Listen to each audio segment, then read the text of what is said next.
it's Erica, and today I'm going to be doing another video in my series called Hey, Why'd You Write That? If you want to see the one that I've done previously, it's on Emily Bronte, and I can link it here because YouTube is magical and you can click right here if you would like to. I didn't know that I was going to find the coolest author that I could possibly find on my second video in this series. Like, I don't know who I'm going to be doing after this.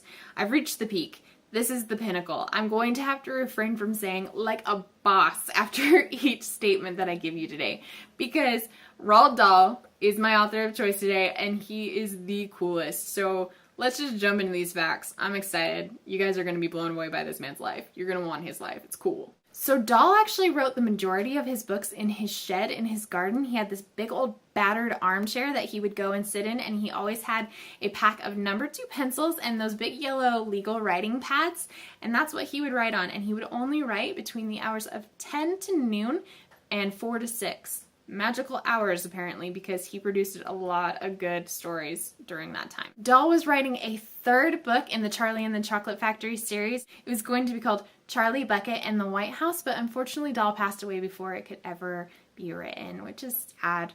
We deserve that book. Hey, I've got a golden ticket. Dahl actually created over 250 new words in the English language, which I thought was amazing, and the majority of them can actually be found in the BFG. And ironically enough, in grade school, he was not good at English, and his teacher actually wrote home and said, he invents words, he doesn't know the meaning of words. So I just find that it's beautiful irony that he invented 250 new words. Another interesting fact about the BFG is Sophie in the story was named after his granddaughter, who he loved. He loved his granddaughter Sophie, so he named this main character after her. One of Dahl's best friends was Mr. Ernest Hemingway, who they both lived pretty amazing lives, but I'm gonna say that Dahl excelled in writing while Hemingway just kind of not so much. He actually wrote 17 children's stories, but he also liked to write adult stories as well. He had a lot of those. He actually wrote for Playboy, and he is reported saying that he liked to read it for the articles.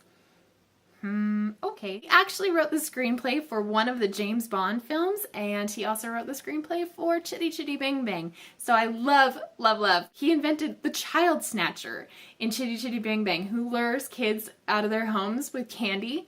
I love it. He invented Willy Wonka and the child snatcher. He literally made the coolest candy maker and the creepiest candy maker on the planet. The first draft of the Magic Finger was supposed to be called the Almost Ducks, and James and the Giant Peach was originally called James and the Giant Cherry. I am so very grateful that he went with Peach, because it's just weird to think of it as James and the Giant Cherry. Two of his main influences were Rudyard Kipling, who wrote The Jungle Book, and Mr. Charles Dickens, and I can totally see the Dickens influence with the very cartoonish characters. In 1934, he actually worked down in Kenya and Tanzania for the Shell Petroleum Company. He actually learned how to speak Swahili. He later joined the Royal British Air Force, and he became this flying ace. Like, I think of Great Pumpkin Charlie Brown with Little Snoopy being the Red Baron.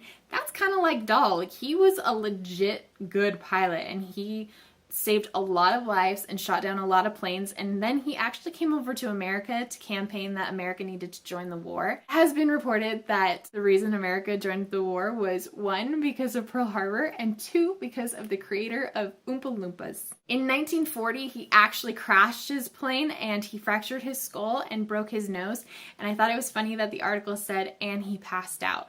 I'm like, I think we can forgive him for passing out after fracturing his skull and like busting up his head, right? I mean, he is an amazing man, but we all have our human limits. During the war, he was actually a member of MI6, and he met Ian Fleming, the creator of James Bond, and they had this joke that while over in America being spies, they would only sleep with people that were worth over $500,000. You know, you gotta have standards. Roald Dahl was a very tall man, and he was actually 6 foot 6 inches tall. He's a big guy. So Dahl loved chocolate, obviously. As a kid, his school was right next to a Cadbury factory, and so the Cadbury factory would bring over chocolate samples for these kids and be like, hey, are they better than this company's? You know, it's kind of like a survey. He loved that competition, these two companies warring against each other.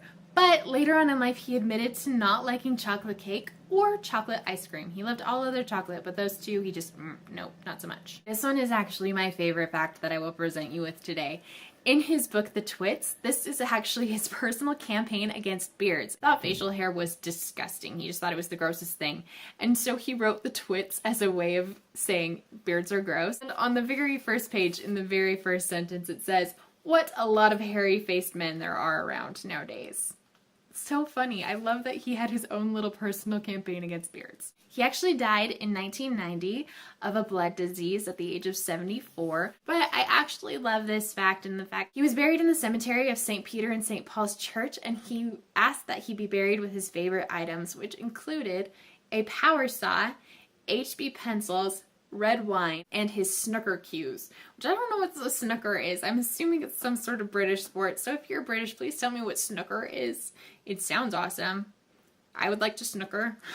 So my friends, that is Roald Dahl, and I hope that you like him as much as I like him. He had the ultimate life of pilot and spy and child novelist, and he made up some amazing characters that really have shaped and influenced my life. I can personally just think of Matilda and her love of reading and her love of books. That really influenced me as a kid because I always wanted to go to the library and learn and grow as this little girl did. So that's kind of my thank you note to this author. If you liked this video, please give me a thumbs up. If you have other authors you would like me to explore, please let me know. And I will talk to y'all really soon. Have a good one. Bye.